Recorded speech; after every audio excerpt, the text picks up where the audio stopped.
Hi friends, இப்போ நம்ம Pandya sous பார்க்க போகிற பாண்டிய சோஸில் விடுகதையா இந்த வாழ்க்கைன்னு சொல்லிட்டு ரொம்ப சோக நிலைமைக்கு போயிடுச்சு நம்ம பழனியோட நிலைமை.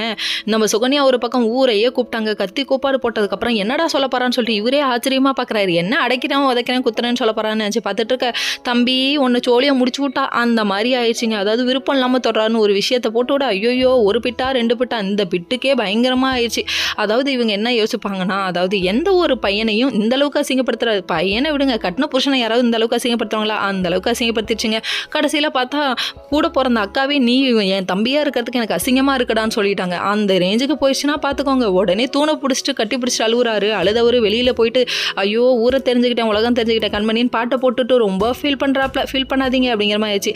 ஃபீல் பண்ணவர் வீட்டுக்கே வரலன்னா பார்த்துக்கோங்க. நடந்து போயிட்டுருக்க நம்ம சரவணன் வர சரவணனுக்கு பதில் செந்தில் கதிர் யாராவது வந்திருந்தா கொஞ்சம் நல்லா இருந்திருக்கும். ஏன்னா இவர் கல்யாணம் பண்ணலேருந்து சந்தோஷமாகவே இல்லை. எந்த விஷயத்த போட்டு உடச்சிட்டாருங்க. கண்ணில் பொல பொல பொலன்னு கண்ணீர் கொட்டுது. அந்த அளவுக்கு ஆயிடுச்சு.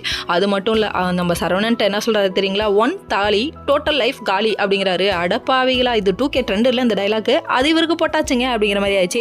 அதுக்கப்புறம் பார்த்தா இவங்க ரொம்ப ஃபீல் பண்ணிட்டுருக்காரு. டே அப்படியாப்பட்டா இது எதுவுமே நடந்துக்கலாடா, சும்மா பேச்சுவார்த்தையில் வேறு விஷயம் பேசிகிட்டு இருந்தோம். அப்போ இவ ஏன் இப்படி நடந்துக்கிட்டான்னு எனக்கு தெரியல, என்ன அசிங்கப்படுத்திவிட்டாடா, நான் கல்யாணம் பண்ணியிருக்கவே கூடாதுடான்னு ரொம்ப ஃபீல் பண்ணுறாப்ல.